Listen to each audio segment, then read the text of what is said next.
भारत माता की, भारत माता की। రోజు తెలంగాణ యాత్ర సందర్భంగా మన ఆంధ్రప్రదేశ్ విజయవాడలో ఇక్కడికి వచ్చే డిఫెన్స్ ఫోర్సెస్ ని గాని బలహీనపరిచే విధంగా, కించపరిచే విధంగా అలాంటి వ్యాఖ్యలు చేస్తే మటుకు మనందరి కర్తవ్యం వాళ్ళకి బలమైన జవాబు చెప్పడం. వాళ్ళు ఏ స్థాయి వ్యక్తులైనా కావచ్చు. ఇది మనందరం చాలా బలంగా నిర్ణయం తీసుకోవాలి, నిలబడాలి మన వాళ్ళ కోసం. అలాగే మురళీ నాయక్ 23 ఏళ్ల కుర్రవాడు. మురళీ నాయక్ దేశం కోసం సినిమాలు చూడలా, సినిమాలు చండిని చెప్పలా, భారత్ మాతాకి జై చెప్పాడు. ఎప్పుడైతే భారత్ మాతను ప్రేమిస్తారో వాళ్ళు నిజమైన దేశ పౌరులు. సినిమాలు రావచ్చు, సినిమాలు పోవచ్చు.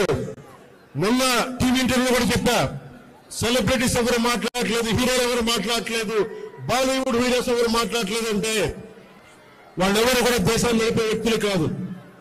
They are mere entertainers, they are good performers.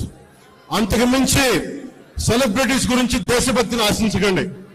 దేశభక్తి కుర్రలో ఒక మురళీ నాయక్ లాంటి వాడు, 23 ఏళ్ల కుర్రవాడు పోతే సైనికుడిగా పోవాలి, దేశాన్ని కాపాడుతూ పోవాలి. అలాంటి మురళికి మనం ఏం చెప్పగలం? తల్లిదండ్రులకి ఏం చెప్పగలం? ఒకటి దేశం కోసం ప్రాణాలు వడ్డేసి వెళ్ళిపోయిన మురళీ నాయక్ ఆత్మకి శాంతి కలగాలని కోరుకుంటూ నిరంతరం మన గౌరవ ప్రధాని శ్రీ నరేంద్ర మోదీ గారికి ఎల్లప్పుడూ వెన్నంటే ఉంటాం, అండగా ఉంటాం అని తెలియజేసుకుంటూ, పాకిస్తాన్కి మనందరం మన భాషల్లో అన్నిట్లో కూడా ఒకటే చెప్పాలి, మీరు మా దేశం లోపలికి వచ్చి కొడితే మేము మీ ఇళ్లలోకి దూరొచ్చి కొడతాం. అది ఒకటి, అదే సమాధానం వీళ్ళకి. ఎంతకాలం ఇది నయా భారత్, కొత్త భారతం, శాంతి శాంతి శాంతి, శాంతి కపోతాలు ఎగరేయటం, శాంతి వచ్చే వాళ్ళు పనిచేయవు. సహనం సహనం సహనం, సహనంతో చేతులు కట్టేశారు.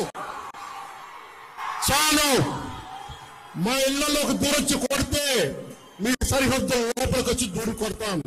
పాకిస్తాన్కి ఇదే మా అందరం బలంగా చెప్పాల్సింది.